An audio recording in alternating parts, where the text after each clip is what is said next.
하나님 말씀 요한복음 1장 40절에서 42절 우리 함께 하나님 말씀을 선포합니다. 요한의 말을 듣고 예수를 따르는 두 사람 중에 하나는 시몬 베드로의 형제 안드레라. 그가 먼저 자기의 형제 시몬을 찾아 말하되 우리가 메시아를 만났다 하고 메시아는 번역하면 그리스도라. 데리고 예수께로 오니 예수께서 보시고 이르시되 내가 요한의 아들 시몬이니 장차 게바라리라 하시니라. 게바는 번역하면 베드로라. 할렐루야. 아멘. 우리 한번 따라 하시겠습니다. 예수님도 선포하고 명령하시고 일하셨다.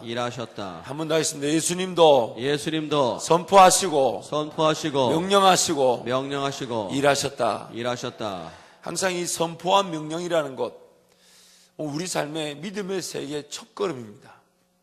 믿음의 세계 첫걸음입니다.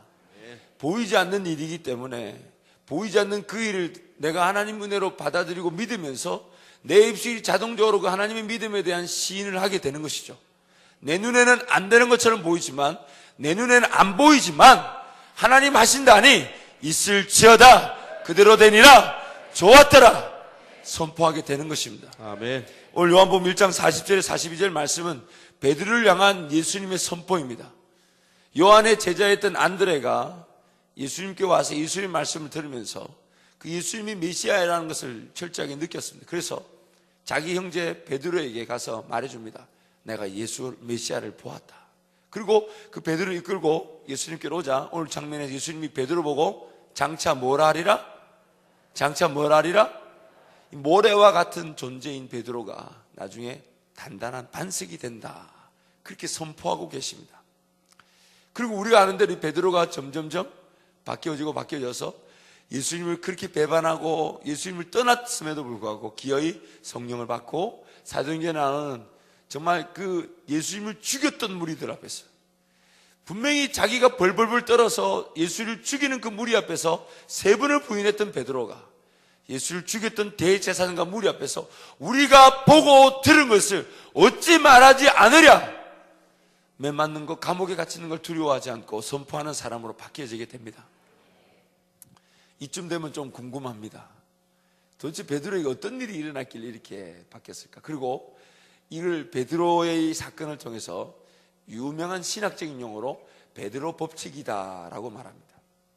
물론 아무도 인정하지 않습니다. 왜냐하면 제가 개발한 거기 때문에 아무도 인정하지 않고 제 혼자서 베드로 법칙이다 이렇게 정합니다. 오늘 베드로 법칙을 보면서 저와 여러분이 동일한 자리에 선 줄 믿습니다. 그리고 하나님께서 그 은혜의 자리로 우리를 끝까지 걸어가실 것입니다. 누가복음 5장 말씀 가보겠습니다. 누가복음 5장 1절에서 11절입니다.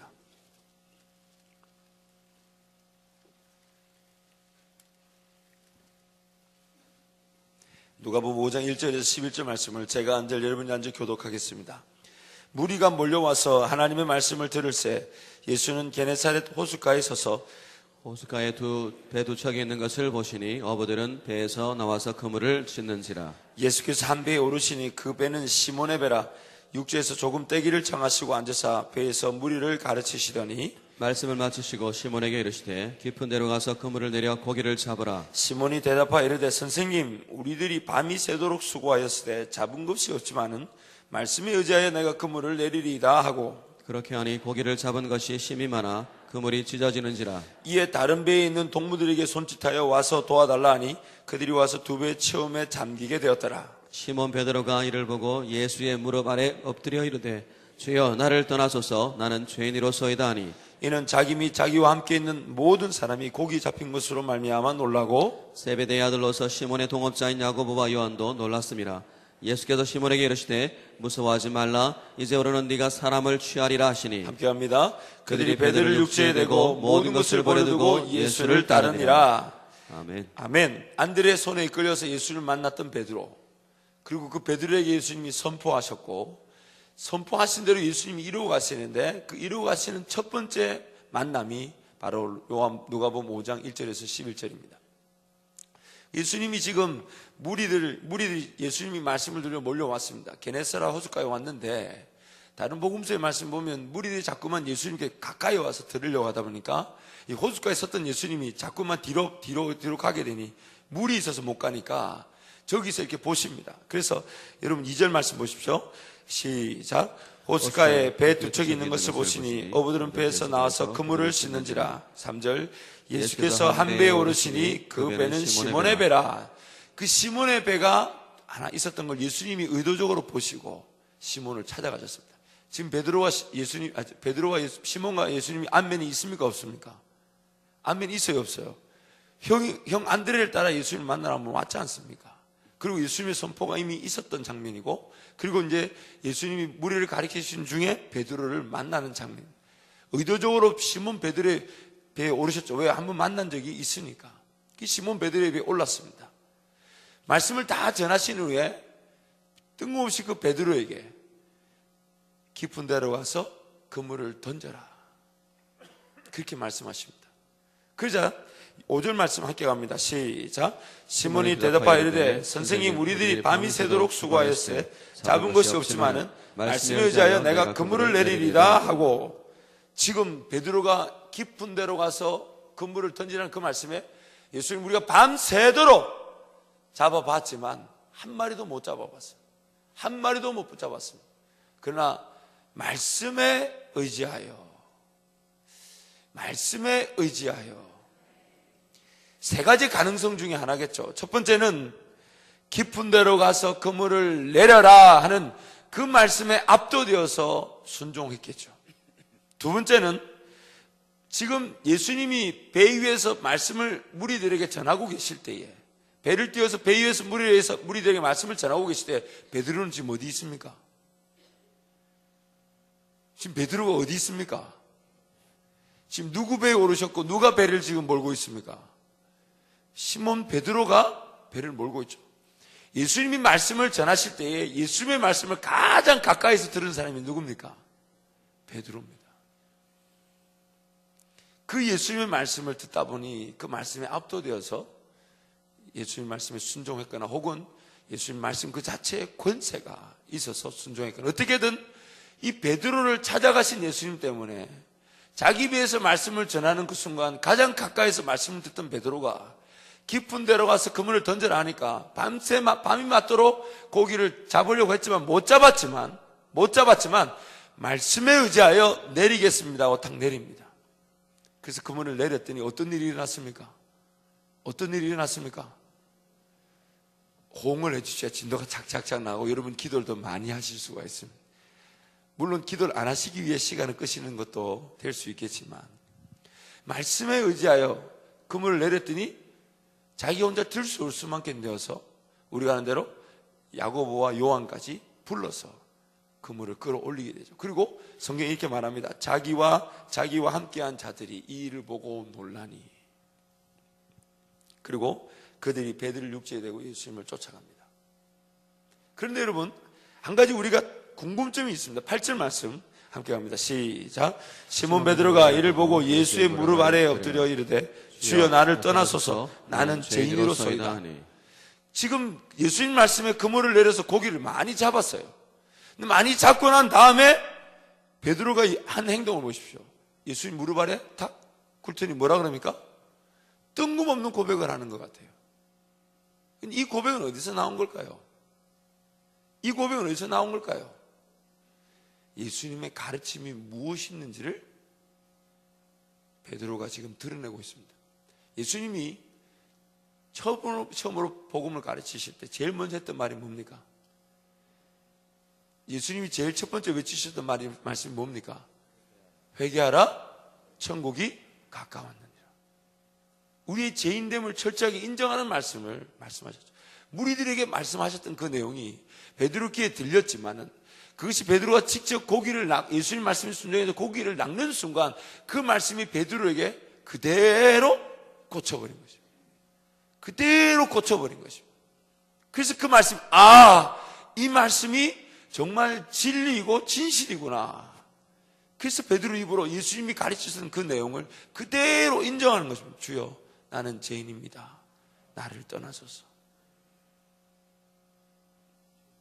그래서 그 고백을 하는 베드로에게 예수님이 무서워하지 마라. 이제후로는 내가 사람을 낚는 어부가 되리라. 그렇게 말씀하시면서 베드로와 모든 제자를 이끌어 가십니다. 예수님께서 이렇게 말씀을 하고 이 말씀을 통해서 제자들을 베드로를 불렀다는 장면은 참 우리에게 고무적이고 희망적입니다. 베드로니까 라고 제쳐들 일이 아니라 오늘 우리도 동일하죠. 우리가 먼저 주님을 찾은 게 아니라 주님이 우리를 먼저 찾아오셨죠. 그리고 우리에게 무엇을 주십니까? 무엇을 주십니까? 예수께서 성령을 보내시고 성령은 우리에게 예수의 하신 말씀을 통해 우리를 이끌어 가십니다. 그래서 베드로에게 주셨던 동일한 그 말씀의 역사가 오늘 우리 가운데도 지금 펼쳐지고 있습니다. 그래서 그 말씀을 붙들고 살아가다 보면 어느 날 우리의 삶에 베드로가 경험하는 이 기적 같은 일이 일어나기도 합니다. 근데 중요한 것은 이 베드로가 이렇게 말씀을 통해 극적인 일을 경험했음에 불구하고 약 3년 이상 예수님의 그 공생의 기간 동안, 사역 기간 동안 따라다니면서 베드로가 점점 좋아졌나요? 아니면 그 베드로다운 사람의 옛 습관, 옛 모습들이 튀어나왔나요? 옛 모습들이 튀어나왔죠. 사탄 소리 들었죠. 사탄 소리만 들었나요? 예수님 돌아가시는 그 대제사장의 뜰 안에 들어가서 그 예수님을 무려 3번이나 부인하지 않습니까? 그런데 그 예수님이 그 3번이나 부인하는 베드로, 그 베드로가 끝까지 정말, 그리고 나중에 예수님이 죽으시고 부활하셨음에도 불구하고, 그래서 부활한 장면을, 빈 무덤을 보고서도 베드로는 나는 다시 갈릴리 호수에 고기 잡으러 가겠노라고 뛰쳐갔던 사람이었어요. 그런데 거기 또 누가 찾아가셨습니까? 정말 부활하신 다음에 예수님이 얼마나 바쁘신 분일까요? 그것도 찾아가가지고 베드로와 제자들을 동일하게 예수님 처음 만났던 그 장면 비슷하게 오른손에 그물을 내려라. 그리고 고기를 수도 없이 잡고, 그래서 요한이 주시다 하니까 물속에 겉옷을 왜 입고 뛰어드는지 모르겠지만 겉옷 입고 뛰어들고 물고기 3마리에서 세보니까 153마리. 예수님이 또 그들을 찾아오셨죠. 왜 찾아와야 됩니까? 그들이 예루살렘에 머물러 있어 성령을 받아야 하기 때문에. 예수님은 분명히 안드레를 통해 나왔던 베드로에게 예수님 선포하셨습니다. 네가 장차 개바라 하리라. 그리고 그 예수님 행보를 보시면 선포하신 예수님께서 그 베드로에게 직접 찾아가셔서 제자되게 하시고 제자된 베드로를 계속해서 끌고 다니시면서 말씀을 주시고 그리고 자충우들 넘어졌다 쓰러졌다 하는 그 베드로를 끝까지 기다리셨다가 심지어 3번 부인하고 심지어 빈모둠을 보고 예수님이 부활하신 것을 보고도 갈릴리 호수에 가 있는 그 베드로를 또 찾아가셔서 예루살렘을 끌어모으셔서 예루살렘에 기어이 머물게 하셨다가 기도하는 중에 성령, 약속하신 대로 성령을 받고 그리고 기어이 정말 베드로가 사도행전에 나오는 그 하나님의 장자로서 사람으로서의 자녀로서의 그 권세를 누리는 장면을 우리가 보게 됩니다.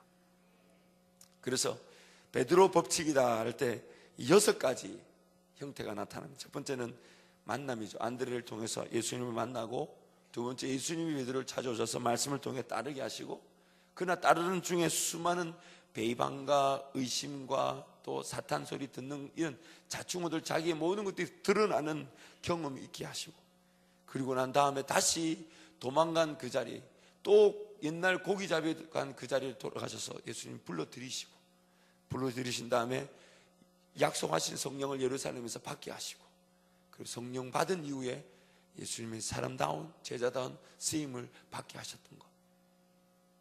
저는 이 베드로를 향한 예수님의 선포와 그 일하심을 보면서 저 자신을 보고 또 우리 자신을 보게 되는 줄 믿습니다. 오늘 우리는 너무나 연약하고 부족한 존재들입니다. 정말 언제 내가 성령으로 충만해서 하나님께 한번 제대로 쓰임 받을까, 그게 늘 궁금한 자들입니다. 그래서 이 새벽을 깨우고 오늘 이 아침에도 성령 충만을 받을 수 있으니, 그래서 궁금하고 두려운 마음에 주님 사랑하는 마음에 달려온 것 아닙니까? 그러나 또 세상을 돌아가 보면 또 거기서 자충우돌, 정말 베드로에게 사탄아 내 뒤로 물러가라, 그 말이 다른 사람을 향한 말이 아닌 나에게 향한 주님의 말씀처럼 그렇게 주님을 곡해하고 이해하지 못하고 떠날 때도 있지 않습니까? 전혀 주님을 인정하지 않을 때도 있지 않습니까? 그럼에도 불구하고 주님 다시 찾아오셔서 또 만지시고 위로하시고 격려하시고, 그리고 가자 해서 또다시 이 자리로 끌어내 주시고, 또 이렇게 이 말씀을 듣고 듣는 중에 또 세상 나가 이리저리 헤매면 또 가자. 너에게 약속하신 성령의 충만이 있다. 그럴 때 우리가 점점점 말씀으로 녹아들고 말씀으로 새로워지면서 어느 순간 내가 성령의 사람으로 변화되어 가더라는 것입니다. 여러분 누가복음 22장 말씀 한번 가보십시오.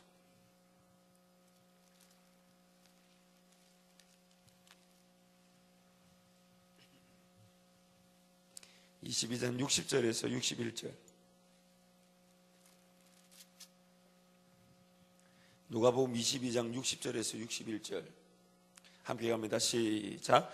베드로가 이르되 이 사람아 나는 내가 하는 말을 알지 못하노라고 아직 말하고 있을 때에 닭이 곧 울더라.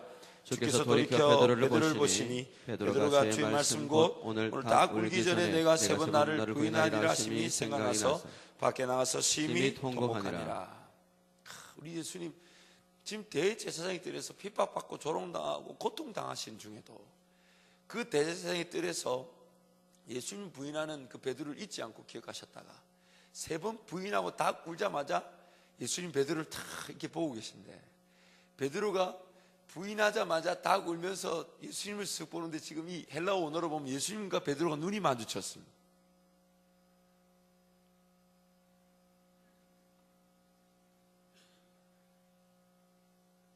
여러분 우리 삶에 주님 우리를 부를 때에 그 죄송해서 우리가 회개할 때가 많지 않습니까?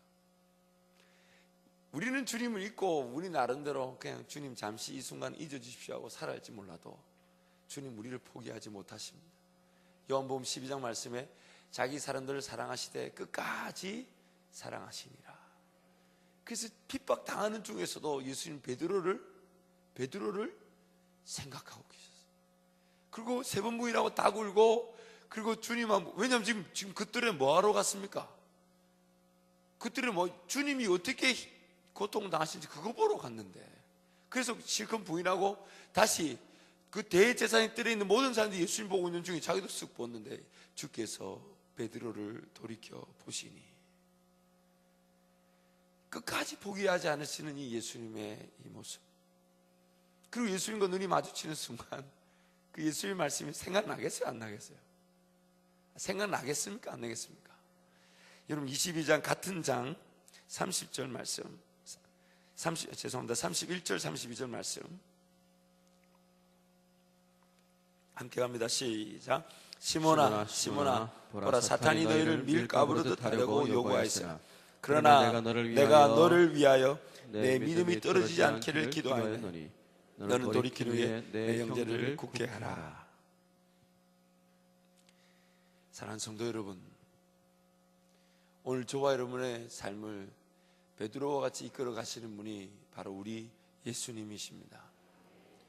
자충우돌 인생사 우리는 예수님을 잘 기억하지도 그분을 잘 인정하지도 않음에도 불구하고 예수님은 끝까지 우리를 기억하시고 주님 약속하신 그 성령을 받도록 우리를 끝까지 포기치 않으시고 끌어오십니다. 우리가 어떻게 넘어지고 쓰러질 걸 아시는 주님께서 지금도 하늘 보좌 우편에서 우리를 위하여 친히 간구하고 계십니다. 친히 간구하고 계십니다. 한 가지 주목할 점은 계속해서 지금 예수님이 베드로에게 말씀을 주셨다는 것입니다. 여러분 이 씨 뿌리는 비유에서 길가든 돌밭이든 가시밭길이든 옥토든 이 땅이 할 수 있는 일은 뭘까요? 내가 만약 길가라면 내 스스로가 그 길을 갈아엎을 능력이 있습니까? 없습니까? 고린도전서 말씀에 우리는 하나님의 밭이다 라고 말씀합니다. 그러면 내가 하나님의 밭이고 내가 하나님의 땅인데 여전히 죄로 말미암아 타락해 있다면 우리는 길가이거나 돌밭이거나 가시밭길입니다. 그런데 내가 길가든 돌밭이든 가시밭길이든 간에 땅이 자기 스스로 길을 갈아엎을 수 있고 돌을 치울 수 있고 가시를 태울 수 있습니까? 있습니까? 없습니까?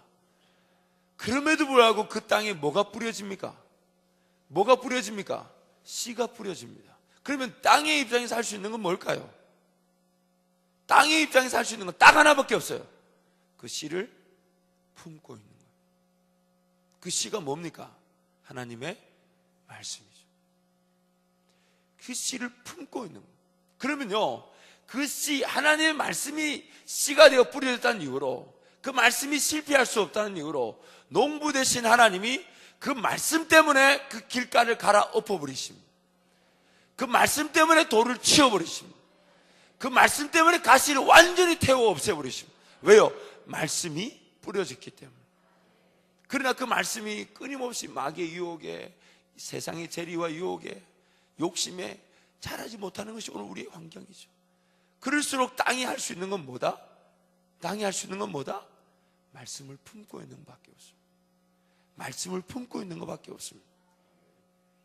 오늘 저와 여러분의 삶에 하나님이 이런 성경책 전집으로 50몇 권도 아니고 이렇게 한 권으로 만들어 주셨습니다. 16세기 구텐베르크의 그 활자술이 나오기 전까지 성경 한 권은 당시 집 한 채 값이었어요. 왜냐하면 양피지로 만들려는 거야. 양이 몇 마리가 필요했겠습니까? 그런데 오늘 하나님 은혜로 우리에게 이런 은혜가 주어져 있음에도 불구하고, 하나님 은혜로 이런 은혜가 주어져 있음에도 불구하고 말씀을 가까이 하지 않는다면요, 길가는 계속해서 길가로 남아있고요, 돌밭은 계속해서 돌밭으로 남아있고, 가시떨기는 계속해서 가시떨기로 남아있습니다. 그 말씀을 품고 그 말씀을 통해 내가 주님이 나를 이끄십니다. 비록 인생길 넘어질 때 있고 쓰러질 때 있고 주님을 멀리할 때도 있지만 다시 이 말씀을 붙들고 이 말씀 안에서 걸어가기로 작정할 때, 마치 베드로에게 주님 끝까지 기도해 주시고 말씀을 주셨던 것처럼 오늘 우리에게도 이 말씀을 주고 계신데, 그런데 이 말씀을 만약 우리가 멀리 한다면, 정말 내 육신의 양식은 먹으면서도 내 영의 양식이라는 이 말씀을 먹지 않는다면 우리가 어떻게 자라남이 있겠습니까?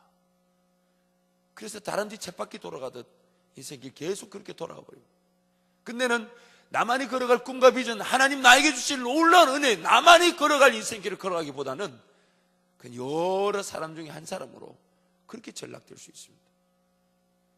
그만한 은혜가 적당한 줄 알고 더 큰 꿈을 꾸는 것 자체를 생각하지 못하고 매일 먹을 것, 마실 것, 입을 것에 벌벌 떨 수밖에 없습니다. 왜요?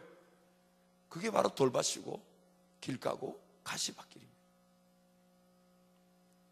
사랑하는 성도 여러분, 오늘 이 말씀이 내게 가까워 이 말씀을 통해 성령께서 언제든지 말씀하고 싶어 하십니다. 언제든지 말씀하고 싶어 하십니다. 그래서 이 말씀 이렇게 묶어서 우리에게 주셨고, 이게 예수 안 믿는 분들이 읽어본 들 깨달아지나요? 안 되나요? 예수 안 믿는 분들이 이거 안만 읽어봐야 깨달아지나요? 안 지나요? 안 깨달아지죠.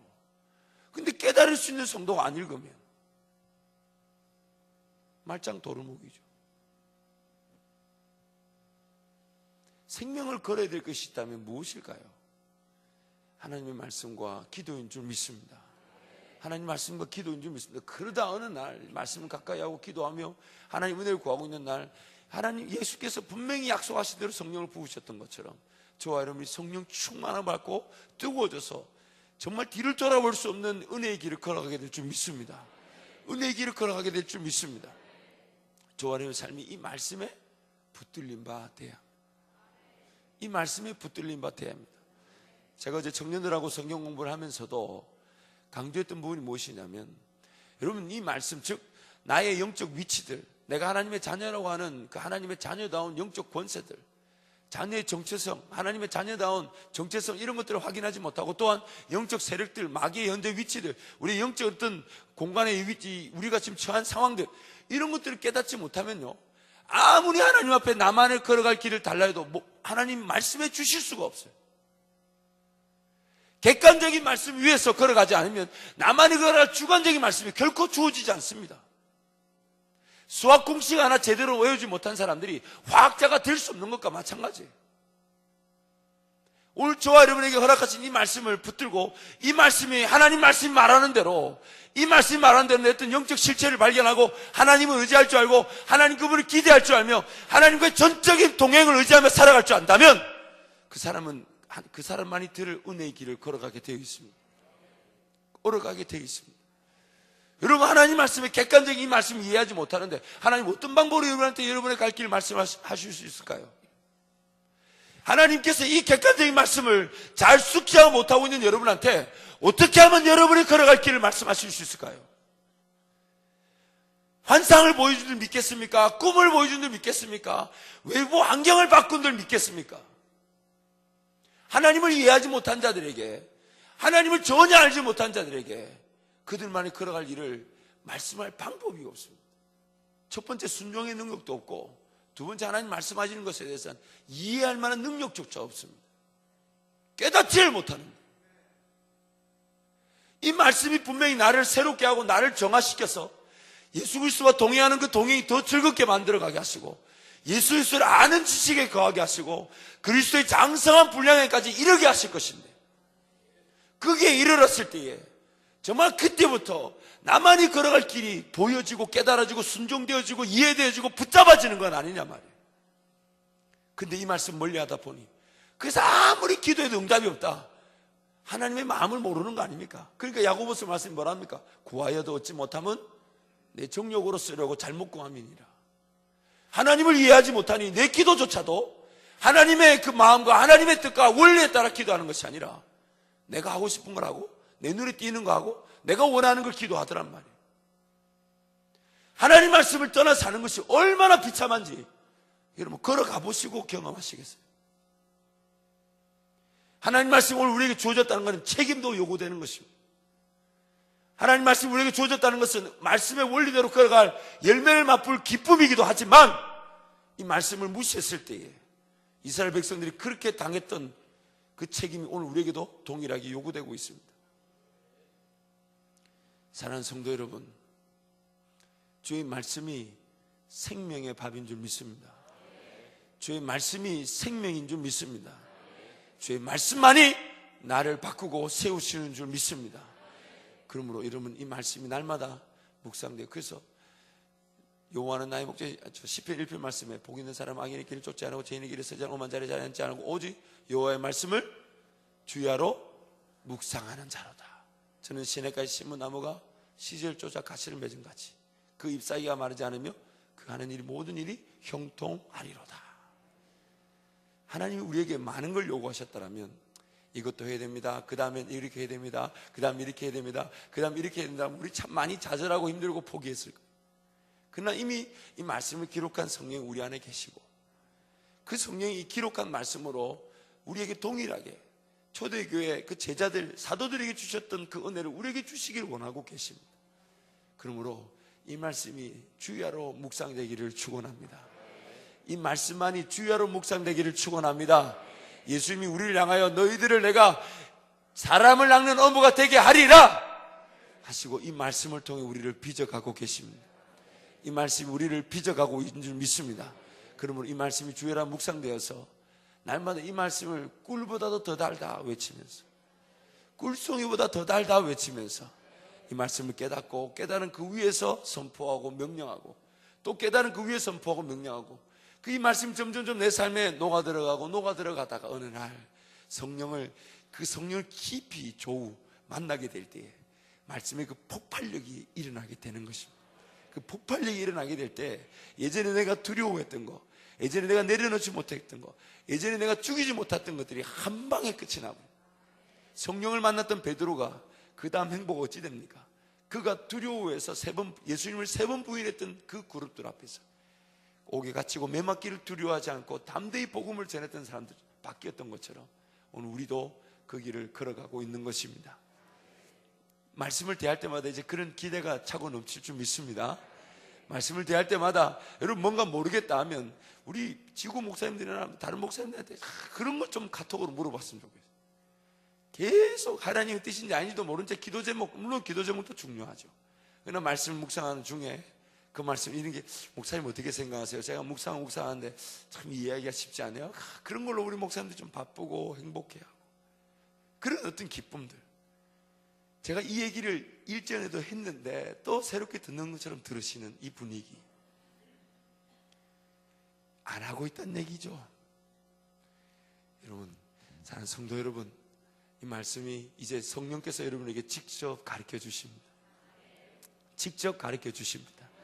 날마다 묵상하고 하루에 여러분 4장만 읽어 나가면, 하루에 4장 읽으면요 12분에서 15분이 걸립니다. 하루 4장 읽으면 12분에서 15분, 그럼 1년에 1독합니다. 그런데 이걸 고개를 안 끄덕이시는 보니까 안 하고 있다는 얘기예요. 우리가 보통 강팍한 게 아니에요. 아니, 제가 아는 그 스님 돌아가셨지만은 헬라어와 히브리어로 매일 50장씩 읽었는데 자기는 예수를 믿지 못하게 했다 했는데, 참 성경 일독도 제대로 안 하고 예수 믿는 거 보면, 그래서 성경이 그걸 우리를 가르쳐서 은혜다라고 말하는, 하나님의 보통 은혜가 아니죠. 왜냐하면 성경을 읽고 구원을 얻는 게 아니라 내가 예수를 믿고 하나님의 자녀가 된 다음에 하나님 말씀을 읽어가는 순서의 차이겠죠. 그러므로 여러분, 우리가 길 가든지 가시밭길이든 돌밭이든 간에 땅이 할 수 있는 일 하나밖에 없죠. 말씀을 품는 것, 씨를 품는 것이. 씨를 품고 있을 때에 그 씨가 품어진 것을 보고 주인이 길가를 갈아엎고 돌을 치우고 가시를 태워 없애는 것입니다. 그러므로 말씀의 자리에서 새로워지기를 축원합니다. 기도하겠습니다.